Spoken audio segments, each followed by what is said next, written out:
Sumayo na po tayo mga mahal na kapatid.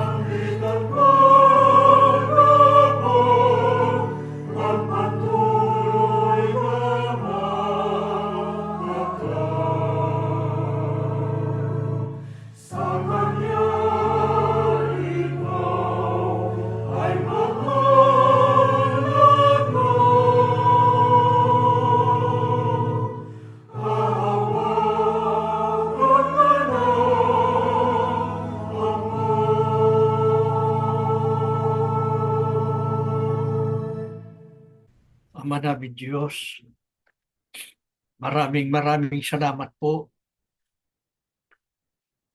Nasapit naming muli ang banal na sandaling ito ng aming pagsamba. Salamat po, hindi mo kami pinapabayaan. Sa kabila po ng maraming nagaganap na iba't ibang uri ng kapahamakan sa mundong ito. Ligtas kami sa pag-iingat mo sa iyong mga anak. Salamat, Ama, ng napakarami. Kitang-kita namin katuparan ng iyong mga ipinagpauna, mga hindi pangkaraniwang mga pangyayaring nasasaksihan namin araw-araw sa daigdig na ito.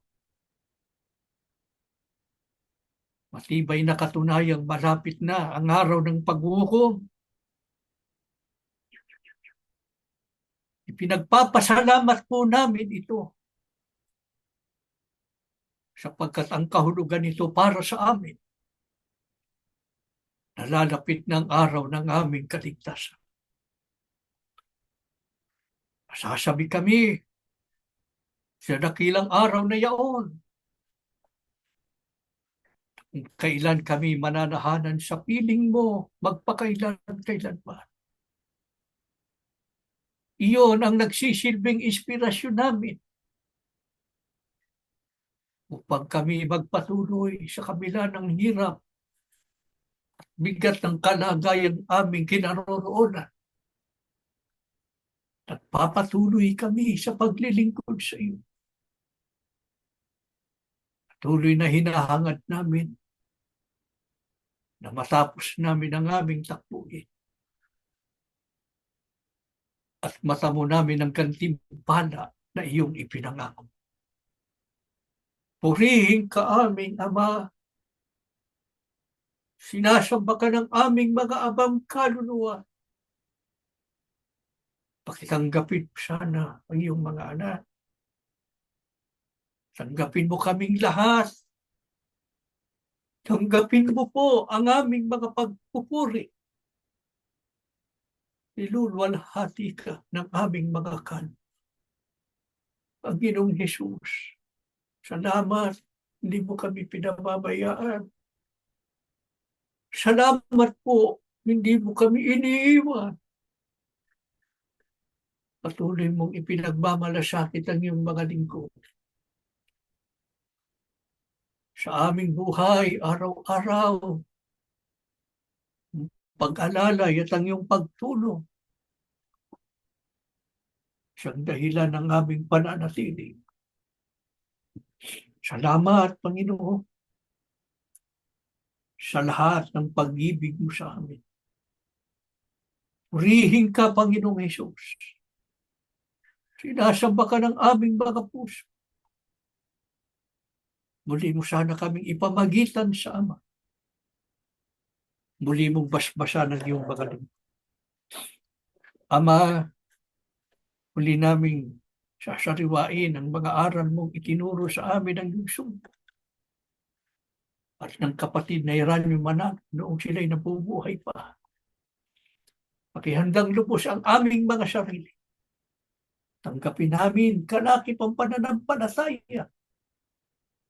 Patuloy na ibuhay namin araw-araw para mamalagi po kami sa daan ng kaligtasan.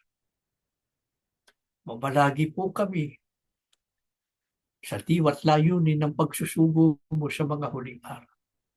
Sa pangalan po ng aming Panginoong Hesukristo. Amen.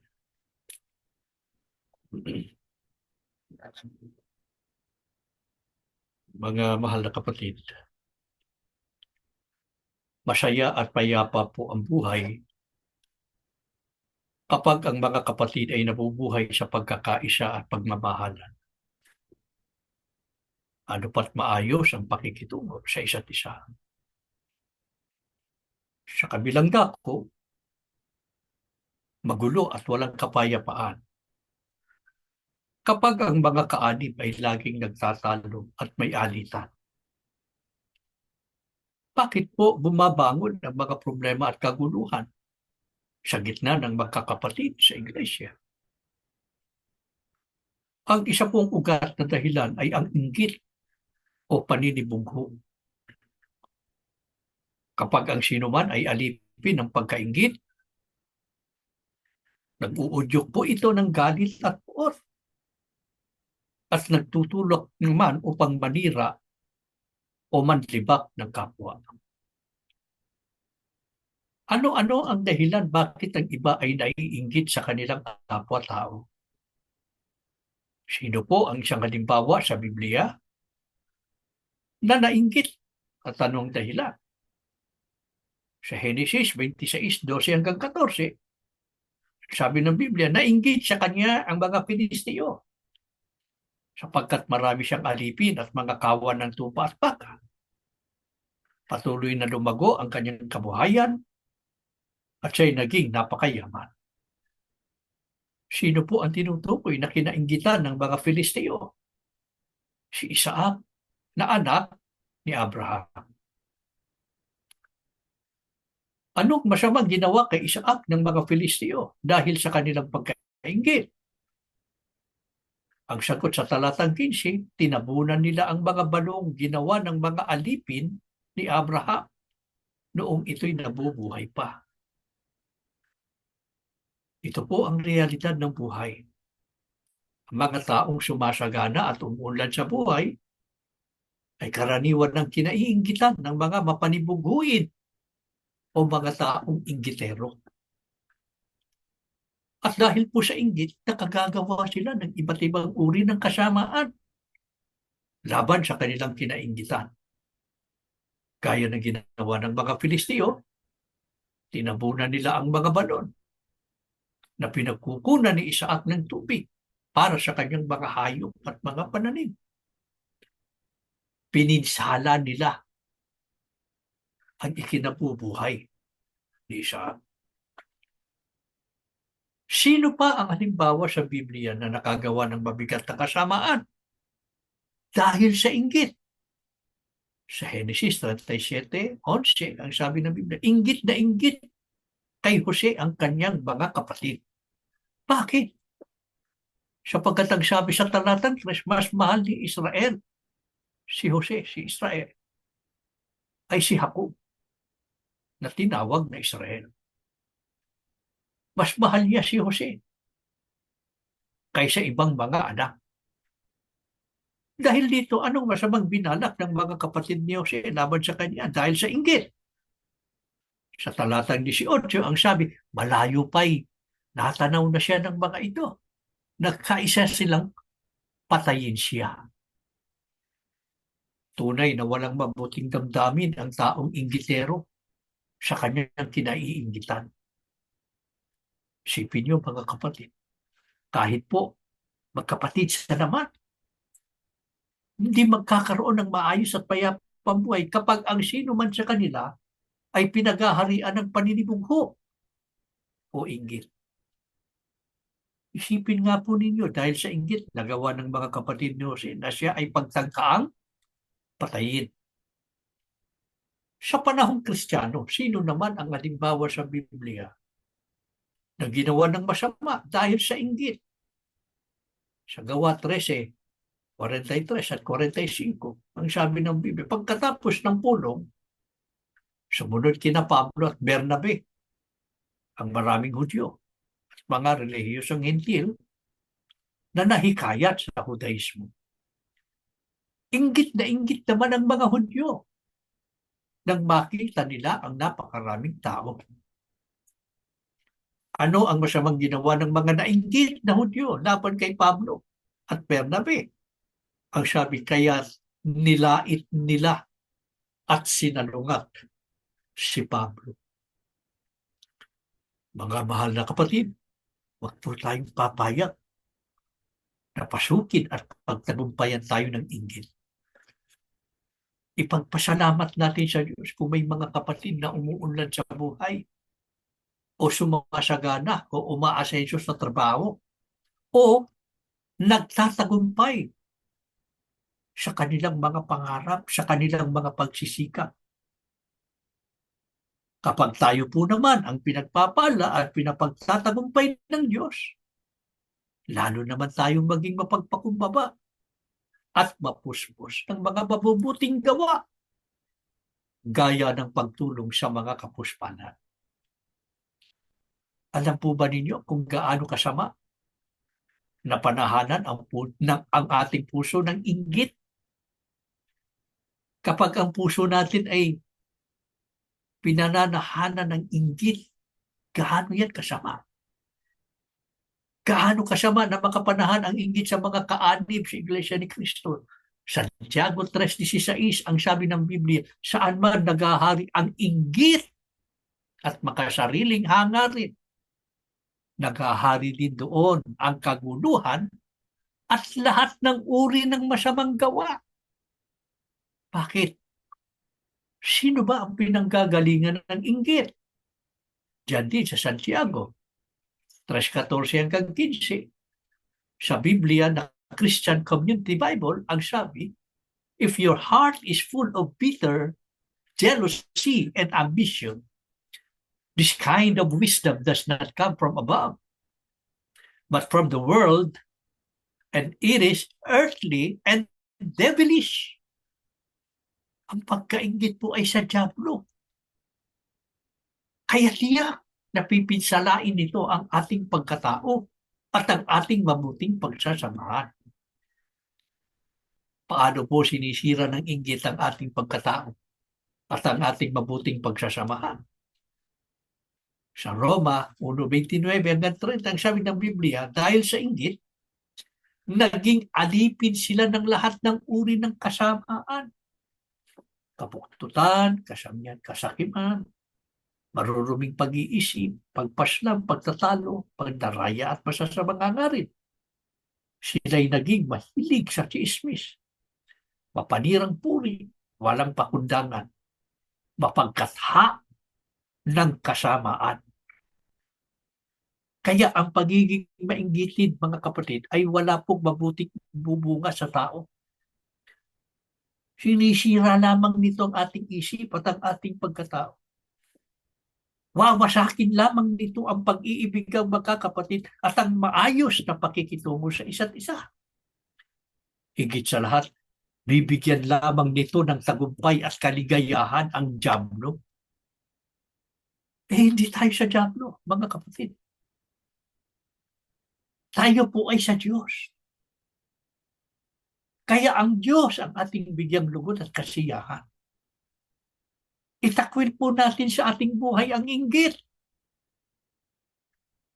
Alisin natin sa ating puso ang pagkamapanibuguin. Makalaya nawa tayong lahat sa tukso ng dyablo bago tayo masadlak sa lalong masamang hantungan. Bakit?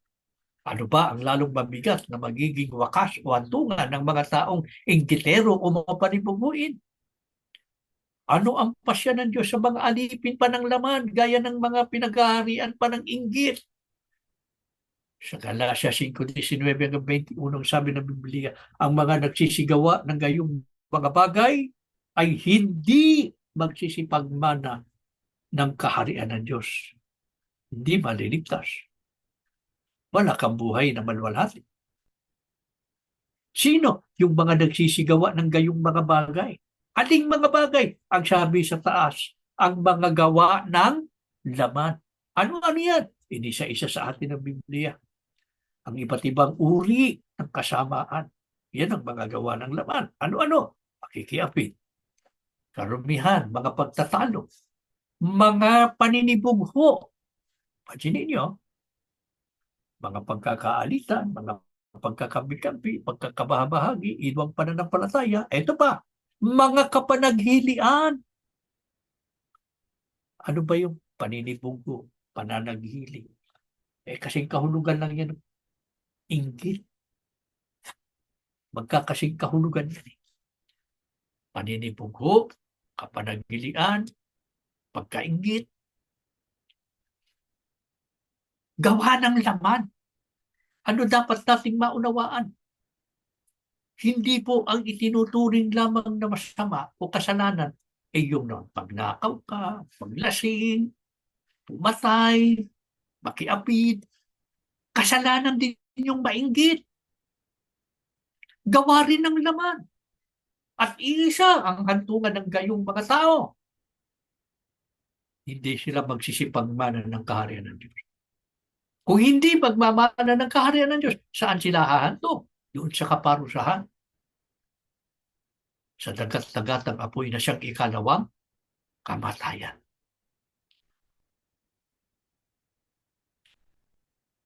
Kaya ano ang payo ng mga apostol?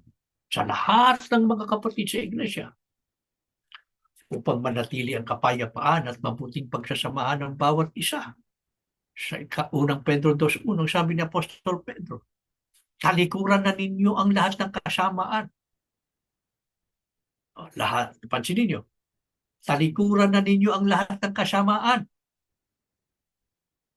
Kasunod, ang lahat ng pandaraya, pagkukunwari, pagkainggit, at paninirang puri. Kasama talaga. Sa lahat ng kasamaan, yung inggit. Paano tayo dapat mabuhay bilang mga tunay na kaanib sa Iglesia ni Cristo? Roma 13:13. Ang sabi ng Biblia, mabuhay tayo sa liwanag. Paano? Huwag guguli ng panahon sa magulong pagsasaya, paglalasing. Yan naman ang iba't ibang uri ng kasamaan. Kahalayan at kalaswaan. Saaditan at inggitan. Kasama po talaga sa mga tinuturing ng Biblia kasamaan o mga gawa ng laman, kasalanan, yung pagkaingit. Pagka ikaw ay mainggitin, ay hindi ka namumuhay sa liwanag. Nasa dilim ka pa. Ano sabi ng Biblia? Mabuhay tayo sa liwanag. Alisin natin ang inggit. Ano po higit sa lahat ang magpapatibay ng kapayapaan at maayos na pagsasamahan sa ating kalagitnaan bilang magkakapatid sa Iglesia.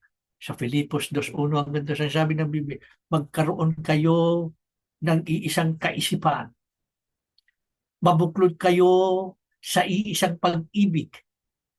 At magkaisa kayo sa puso't diwa. Napansin ba nyo lahat iisa? Kung ganito ang maghahari sa ating kalagitnaan, mga kapatid, paano pa makakasingit ang inggit at kaguluhan? Walang puwang sa ating kapatiran ng anumang sisira ng ating mabuti at maayos na samahan at pakikitungo sa isa't isa. Kapag tayo po ay nagtataglay ng iisang isipan, nabubuklod tayo sa iisang pag-ibig at nagkakaisa sa puso't diwa, bagaan nating matatawid ang bawat araw sa ating buhay habang masayang tinitiis ang lahat ng mga pagsubok at mga hadlang. Higit po sa lahat, matagumpay nating mararating ang bayang banal.